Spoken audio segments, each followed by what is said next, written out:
Sob tua palavra o universo inteiro se formou. Planetas, sóis, estrelas, luas incontáveis. Formaste o homem e a mulher dentro de um jardim, e ao pecarem descobriram teu perdão.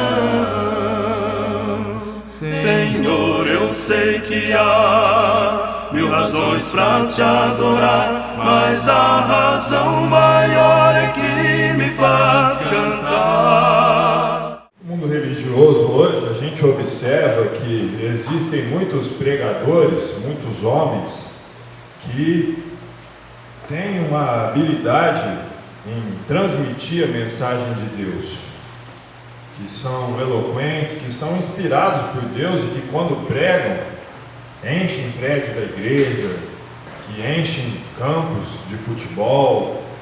Agora, com a internet, você vê lá no YouTube, não é? Vários pregadores que se tornam homens famosos, vários seguidores, muitas pessoas acompanhando o seu trabalho. Não sei se alguém aqui tem o hábito ou o costume de acompanhar algum pregador, de ver determinada mensagem ali.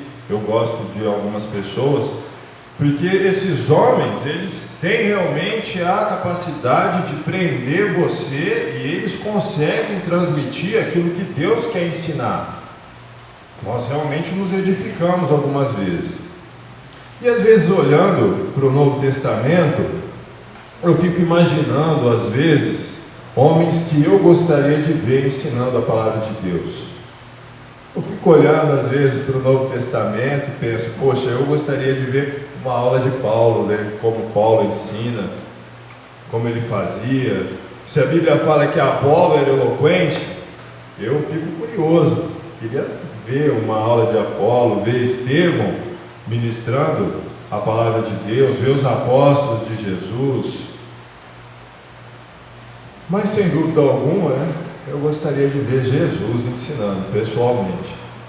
Seria uma grande honra, um grande privilégio poder acompanhar uma parábola, um trecho de um sermão, um pequeno pedaço de um ensino de Jesus. Jesus, quando está reunido com os seus discípulos, em Mateus capítulo 13, e ele está ensinando para os discípulos, porque ele ensina por parábolas, ele vai dizer para os seus discípulos: olha, muitos profetas e homens justos gostariam de ver e ouvir aquilo que vocês estão vendo e ouvindo. Era realmente um grande privilégio poder ser testemunha ocular disso. E depois que Jesus começa então a fazer milagres, curas, com a sua forma cativante, motivante, o seu jeito de ensinar, grandes multidões sempre acompanham Jesus. Jesus entra nas cidades, as cidades lotam, casas lotadas. A Bíblia vai dizer que algumas vezes Jesus evita entrar nas cidades por causa disso, ele fica fora, lugares ermos, porque ele entra na cidade e as pessoas se aglomeram. Diante dessa verdade, chama a nossa atenção quando, em plena Galileia, Jesus entra numa cidade para ensinar. Jesus não está em território gentílico, ele está em plena Galileia. E as pessoas não se interessam por Jesus. E as pessoas não dão atenção para ele. E as pessoas não querem ouvir os seus ensinos. Esse é o texto que nós vamos ler. Eu queria que você abrisse a sua Bíblia em Marcos, no capítulo 6. Nós vamos pensar sobre esse texto nessa manhã. Jesus em Nazaré. Vamos procurar tirar algumas lições aqui para a nossa vida. Evangelho de Marcos, capítulo 6, a partir do versículo 1. Jesus partiu dali e voltou com os seus discípulos para Nazaré, sua cidade. e começou a ensinar na sinagoga no sábado.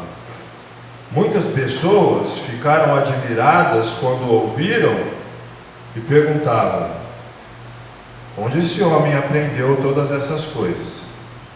Que tipo de sabedoria é essa que lhe foi dada? Como é que ele faz esses milagres? Esse não é aquele carpinteiro, filho de Maria, irmão de Tiago, José, de Judas e de Simão? Essas moças que estão conosco não são também irmãs dele? Eles não queriam saber dele. Jesus então lhes disse: um profeta é respeitado em toda a parte, menos em sua própria cidade, entre os seus próprios parentes e dentro de sua própria casa. E não pôde fazer nenhum milagre em Nazaré, a não ser curar algumas pessoas, depois de colocar as mãos sobre elas. Jesus então ficou admirado com a falta de fé deles. E Jesus percorria as vilas vizinhas, ensinando o povo.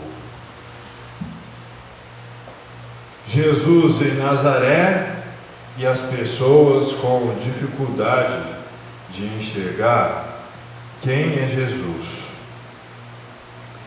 O texto vai nos dizer que Jesus estava na sua cidade. O texto faz uma referência com a cidade de Nazaré, com a cidade de Jesus, porque foi ali que Jesus passou a maior parte da sua vida. Jesus cresceu na cidade de Nazaré, ali mora sua mãe, ali estão os seus irmãos, ali estão as suas irmãs. Os amigos de infância de Jesus são todos dali. Ali Jesus desenvolveu uma atividade profissional. As pessoas conheciam Jesus, conheciam várias situações da vida de Jesus. Olha, Jesus era o cara que estava aqui alguns anos atrás brincando com meu filho, né? Ó, Jesus não era aquele carpinteiro ali que tinha carpintaria ali na esquina? Estava até ontem, né, soltando pipa aqui no quintal de casa, né? Jesus. As pessoas conhecem Jesus e toda essa bagagem, toda essa crença, toda essa convivência com Jesus os impede agora de olhar para Jesus e enxergar quem Jesus é. Olhar para Jesus com os olhos da fé e ver quem é Jesus. O fato de conhecerem a Jesus vai criando conceitos, vai criando aquilo que eu vou chamar aqui de uma bagagem que os impede agora de enxergar quem é Jesus. Versículo 3, você vai perceber que eles conhecem Jesus e conhecem bem. O texto vai dizer: Jesus, filho de Maria. E aí nós já temos um problema, porque não se usa essa expressão no Oriente. Uma pessoa não é conhecida pelo nome filho de sua mãe, Gustavo, filho da Silvia, mesmo que o seu pai esteja morto. Uma pessoa sempre é conhecida pelo nome do pai, Jesus, filho de José. Nós conseguimos enxergar que o povo conhecia tão bem Jesus que eles usam essa expressão, talvez suspeitando da legitimidade do nascimento de Jesus. Lembra? Maria fica grávida do Espírito Santo, José tenta desfazer o casamento secretamente. O povo de Nazaré conhece e conhece bem Jesus, e toda essa bagagem que eles vão construindo ao longo da vida, agora os impede de olhar para Jesus e ter fé e enxergar quem Ele é. No fim do versículo 3, a palavra de Deus vai dizer: eles se escandalizavam com Ele. Algumas versões, né? Não sei se a sua Bíblia está assim, mas esse verbo do grego significa muito mais do que ofender-se. E ele vem com um sentido para nós nesse contexto de rejeição. Por isso até eu preferi ler a Bíblia, ler esse texto nessa versão, porque dentre as versões que eu tenho, versão fácil de ler, é a versão que traduz melhor o verbo, né? O sentido que o texto quer transmitir para a gente, né? Essa versão vai dizer: não queriam saber dele.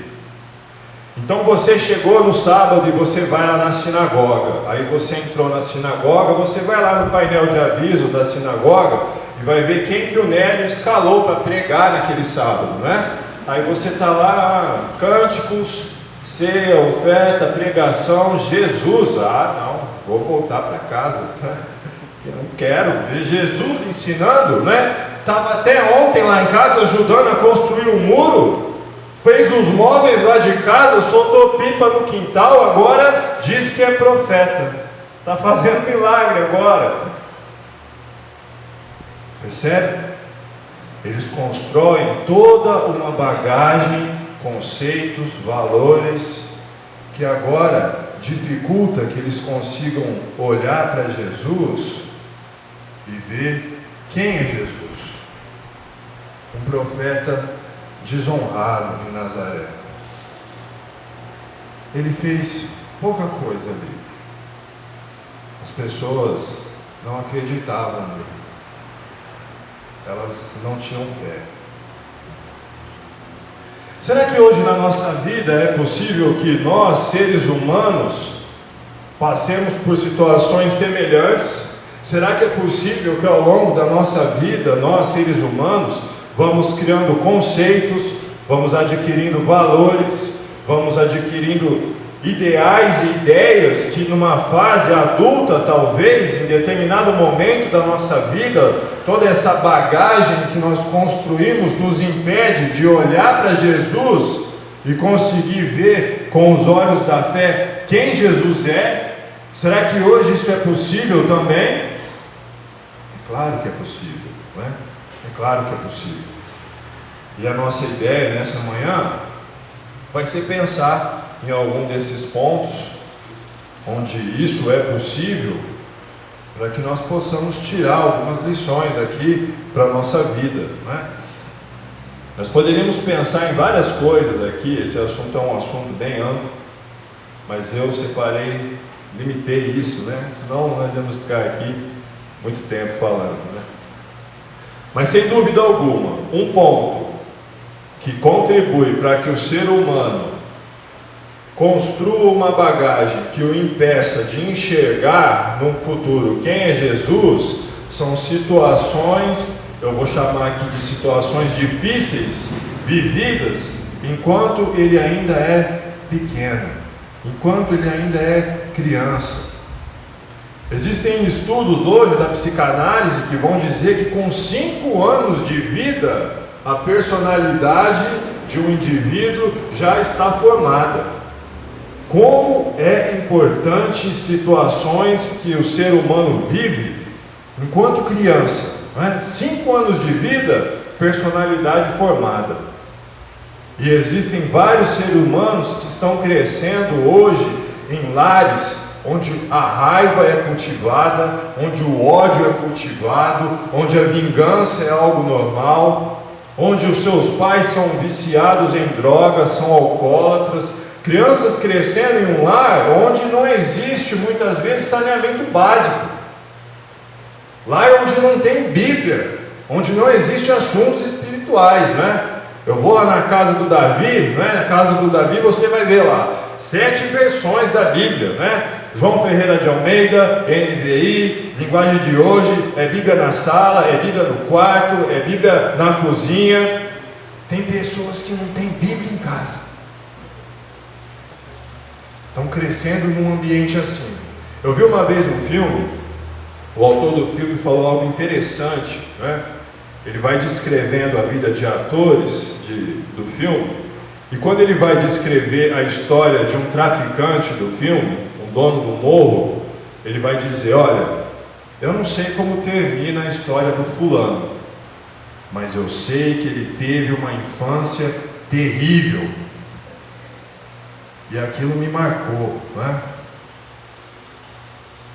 Experiências na infância vão construindo bagagens que muitas vezes vão nos impedir de enxergar quem é Jesus com os olhos da fé. Outro exemplo, situações que nós vivemos e que muitas pessoas vivem, né? Nós que eu digo, tá? Quando eu disser nós aqui, não igreja, mas seres humanos em geral. Às vezes traumas, decepções no mundo religioso e mau testemunho de pessoas que afirmam ser cristãos. Isso contribui grandemente para que o ser humano construa uma bagagem negativa que o impeça depois de enxergar com os olhos da fé quem é Jesus. Esses dias não, há alguns anos atrás, eu lembro que nós, num estudo de terça, lá em Ribeirão, nós passamos um vídeo triste. Um pastor de uma igreja com um saquinho de cimento na mão, ele encheu um saquinho plástico desse tamanho de cimento, e então ele convidava os telespectadores, né, acredito que se passou na televisão esse vídeo, para que eles fossem numa campanha que determinado grupo religioso estava fazendo, e as pessoas então iriam comprar aquele saquinho de cimento, né, que ele chamava de o cimento da fé. E comprando aquele saquinho de cimento, isso ia abençoar a sua vida e você ia conseguir construir a sua casa própria. Você ia ter o seu negócio próprio, né? Você vai ligar a televisão hoje, você vai ver o que eu estou falando com muita facilidade, né? Para pessoas que têm um pouco mais de instrução, isso é destruidor. As pessoas criam um conceito, uma bagagem que impede que elas enxerguem Jesus com os olhos da fé. Elas generalizam. O mundo religioso é isso. Por isso eu não me relaciono com Deus. Elas culpam a Deus pelo erro do homem.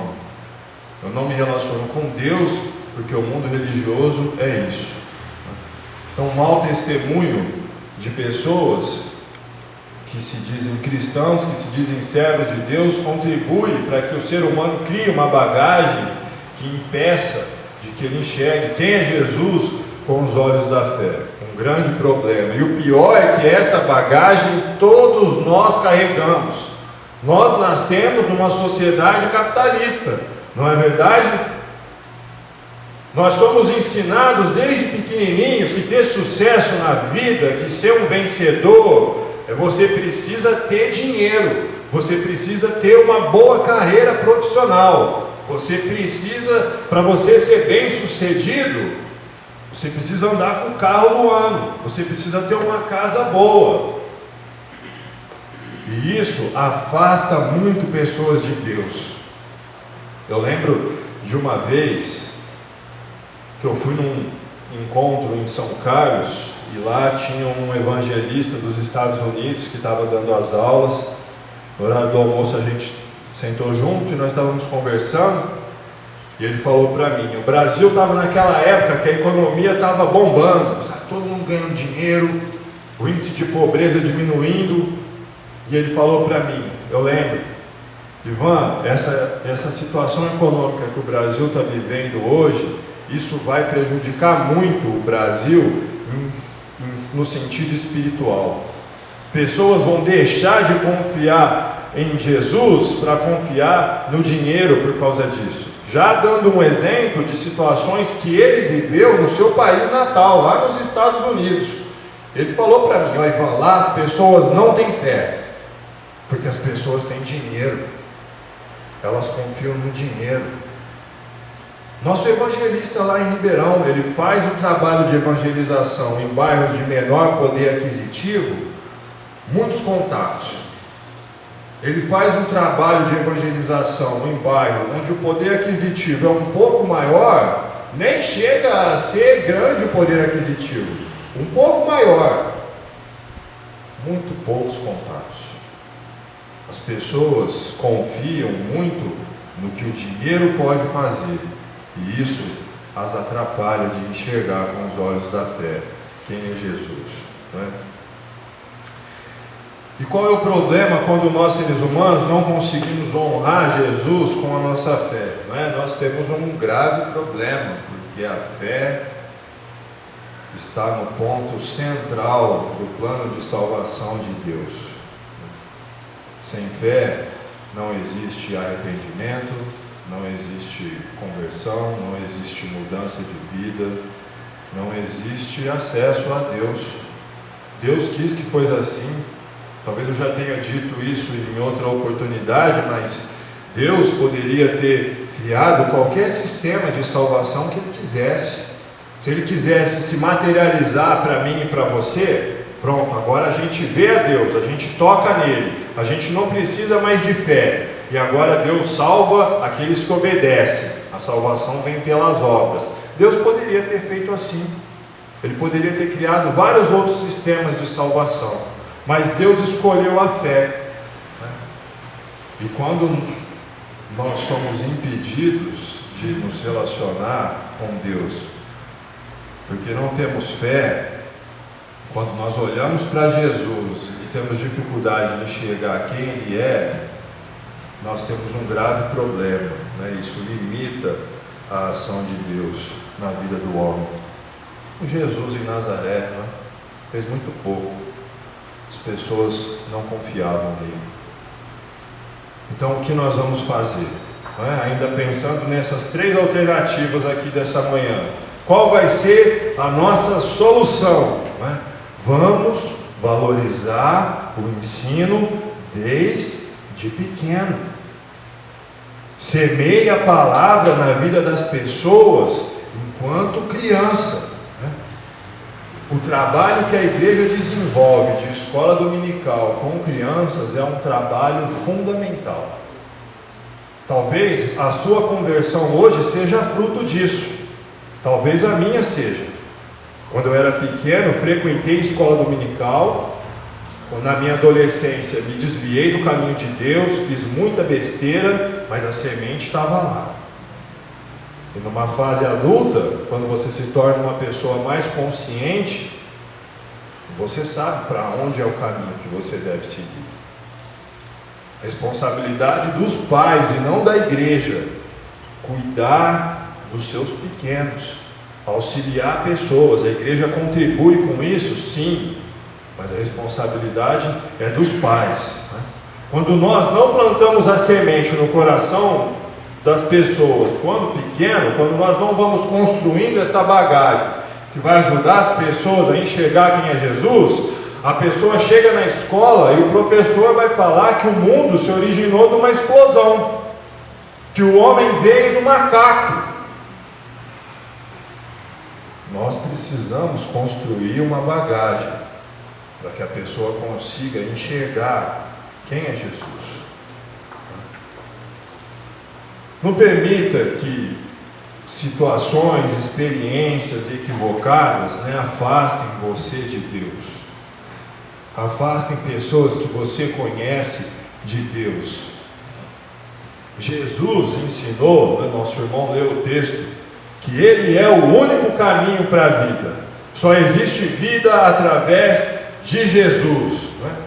Apocalipse 21 vai fazer uma descrição do céu incrível. Promessa de Deus para você. O céu é a cidade do povo de Deus. Olha como isso é bonito. Apocalipse 21.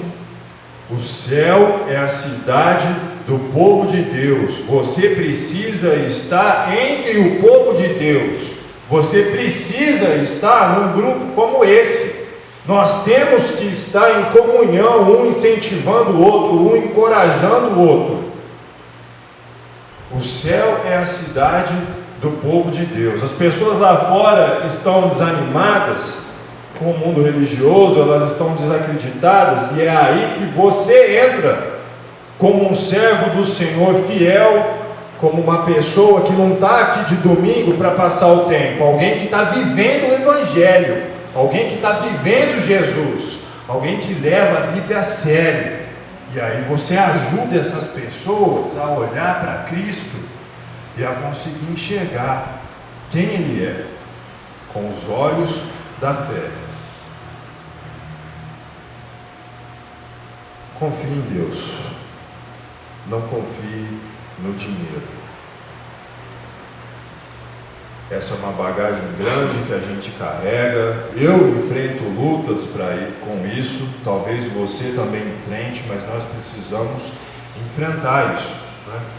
Nos evangelhos, Jesus diz vez após vez instruções sobre isso, né? Olha, não junta isso, cara, não junta dinheiro, a traça vai comer tudo isso, a ferrugem vai acabar com isso, né? Acumula tesouros no céu. Mas a gente vem com a nossa bagagem, não é? E acreditando que, nossa, não, eu recebo, eu separo sempre um pouco, ponho na poupança. A gente aprendeu desde pequeno que isso é bom, não é? E muitas vezes a gente quer trazer essa ideia para dentro da igreja. Não, vamos juntar também, porque vai que acontece alguma coisa, né? Você está aí com os seus anos de vida e você está pensando lá no futuro, daqui 30 anos eu posso pegar um câncer, então eu preciso ter uma poupança. Que é isso, irmão? Jesus pode voltar daqui a 2 segundos. Nós precisamos ter confiança em Deus. Não podemos confiar no dinheiro. Isso afasta pessoas de Deus. Isso é terrível, né? O exemplo da igreja de Nazaré nos faz enxergar a importância de toda essa bagagem que nós vamos construindo ao longo da nossa vida, né? Toma cuidado com o que você tem posto na sua mochila. Cuidado com os valores que você vai construindo. Cuidado para não carregar peso demais. Isso pode nos atrapalhar de ter um relacionamento vitorioso com Deus. Que Ele nos abençoe. Amém? Sob tua palavra o universo inteiro se formou. Planetas, sóis, estrelas, luas incontáveis. Formaste o homem e a mulher dentro de um jardim, e ao pecarem descobriram teu perdão. Senhor, eu sei que há 1000 razões pra te adorar, mas a razão maior é que me faz cantar.